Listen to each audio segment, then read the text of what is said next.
Mahakasika ny fikasana hivarotra anilay lehilahy varira izay namidy ny mpivarotr'olona amina vidiny 5 tapitrisa ariary dia fantatra amin'izao ankehitriny izao fa voasambotra ireo olon-dratsy izay efatra mianadahy nikasa hivarotro azy izay.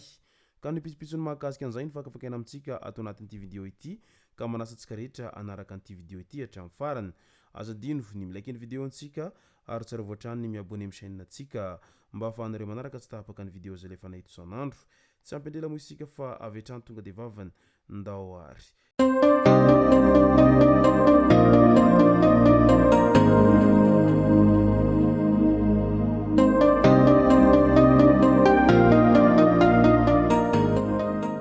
Ny tonga tsy miaraba hono namantesitra ka dia faly miaraba isika rehetra mpanaraka tsy tahapaka an'ity chaîne ity tenako amin'ity androandroany ity. Arakin'izay efa natsipiko zay dia ny mahakasika nilay raharaha lehilahy varira izay naiko amidy no tena iompanantsika atao anatin'ity video ity. Fa mialohan'izay dia andao aloha resantsika ireto tsara ho fantatra manaraka ireto. Eo amin'ny taranja baolina kitra amin'ny fanitsanana hiadina ny tompon-daka eran-tany samba ny teo amin'ny tantaran'ny ekiprenena Ouzbekistan no tafiakatra amin'izay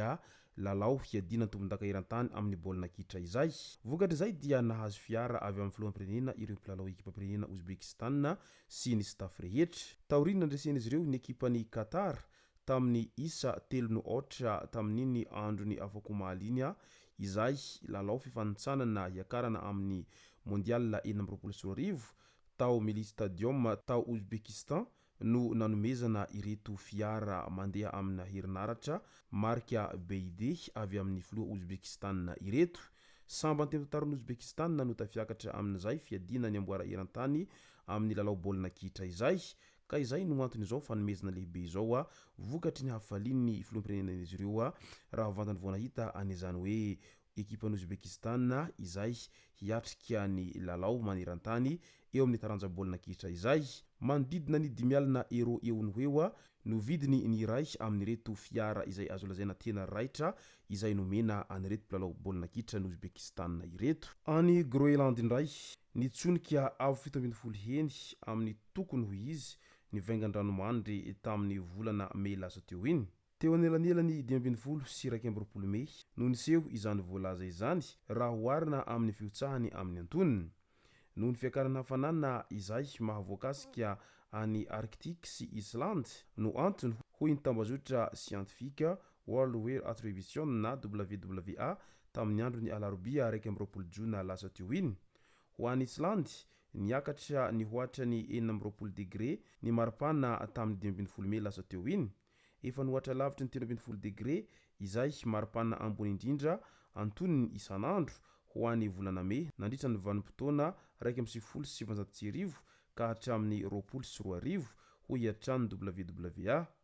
Ny fiakaran'ny maripana sy ny fiotsahany ranomandry izay hisy fiantraikany amin'ny fotodrafitrasa sy ny fomba fizahana ho any vondron'ny mpiaramonina mbola miaina ao anatin'ny fomba nentim-paharazana tanteraka raha ho any Groenland hoy ny fanazavana hatrany. Mpisoloky sy mpanao trafikana voamaso indray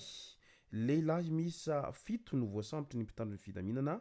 Nisy ny andian'olona mitady mpividy voamaso ny vezivezy tamin'ny tantanan'ny Hosy araky ny loharanom-baovao azon'ny polisy avy eo amin'ny fitalevam-paritry ny filaminam-bahoaka any an-toeranany tamin'ny olona tsara sitrapo no nazahoana an'ity angom-baovao ity. Tratra avokoa izy 7 lahy izay tompon'antoka tamin'izany ny 10 Jona 2024 maraina lasa teo iny rehefa tafapetraka ny paikady na ahafahana ny sambotra azy ireo. 17 taona nazandriny indrindra ary 13 taona no zokiny indrindra amin'ireo olon-dratsy ireo. Ireto farany izay mbola natratrarana voamaso miisa 2 nandritra ny fisamborana azy ireo ary mbola mitohy ny fanadiadiana mahakasika ity raha resaka fangalarana voamaso ity fa tena nahazo vahana moa izy ity tato ato zay indrindra fa amin'io faritra izay voalaza any Ihosy io dia tena manjaka mihitsiny izay tambazotra nampangalatra voamaso any an-toerana izay. Mipetraka ihany ny fanontaniana amin'ny ilay manao hoe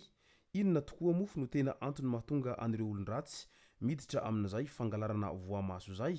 ary inona no tena antony nampiroborobo an'izay tambazotra nampangalatra voamaso any amin'ny faritra atsimon'ny nosy iny ho atao inona ireo voamaso nangalarina ireo ary izavy ireo mpanjifa an'ireo voamaso izay angalarin'olona eny foton'ireo satria mantsy raha ny zavatra hita no fakafakaina sy dinihana lalina dia tsy ireo mpangalatra akory no tena mahafantatra ny tena anaovana an'ireo voamaso fa misy ireo izay mpanjifa izay maka an'izay voamaso nangalariny iretsy farany midika izany fa tena mbola tsy voasambotra araka izany ireo tena lohandohan'ny mpisorona ao anatin'ity tambazotra nampangalatra voamaso ity fa matetika ireo irakiraka izay midina eny an-kianja foana no tratehaky ny polisy sy ny zandary efa hatramin'izay ka mandraky teny androany ka raha tiana ho fongotra hatramin'ny fakany araka izany ity resaka halatra voamaso ity dia tokony ho fongorona hatramin'ireo lehibeny mpampaniraka an'ireo jiolahy izay miditra amin'izay fangalarana voamaso zay ao anatin'izay asa ratsy eo amin'ny tsy fandriam-pahalemana sy ny halatr'olona isan-karazany zay dia ndao am'izay ho resantsika ny mahakasika ny resaka raharaha lehilahy varira voasambotra ireo olon-dratsy efatra mianadahy izay nikasa hivarotra lehilahy manana toetenina varira tamin'ny tantanan'ny Betroka ny farany herinandro lasa teo iny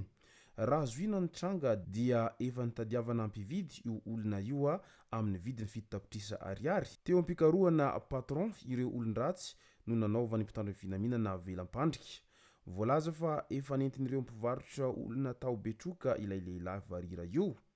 fantatra fa tsy voasamba n'ity varira ity no nisy nikasa hivarotra fa efa fanindroany izao nahazo azy izao ny taona 17 ihany koa izy no nentiny jiolahy fony izy mbola mpianatra ho pretra diakra teny amin'ny komina Andranonavalo na Fokotany ankobakobaka distrikany Sakaraha iny moa tamin'izany fotoana izany midika izany fa tena mbola manjaka araka izany ny resaka fivarotana ireo varira any an-toeranany amin'izao fotoana izao indrindra fa iny amin'ny faritra atsimon'ny nosy iny no tena ahitana an'izay fangalarana sy fivarotana an'ireo varira na olon-dehibe izany na ny ankizy dia rehefa sendra ireo olon-dratsy ao anatin'izay tambazotra mpangalatra varira izay dia tsy maintsy lasibatra foana izy ireo ary mahatsiaro miaina andriranantsy ireo varira any atsimon'ny nosy ihany amin'izao ankehitriny izao no ny fitsokan'izay asa ratsin'ireo tambazotra mpangalatra ny varira ireo izay sy zay no masaka azona roso tao anatin'ity video ity tompoko lasy tompoko vavy saotratsika rehetra nanaraka an'ity video ity hatramin'ny farany aza dino ny milaiky ny video antsika ary tsarovatra trano ny miabone amin'ny chaîne antsika mba ahafahanareo manaraka tsy tapaka ny video zay rehefa nahita isan'andro tompoko lasy tompoko vavy mankasitraka dia marary soa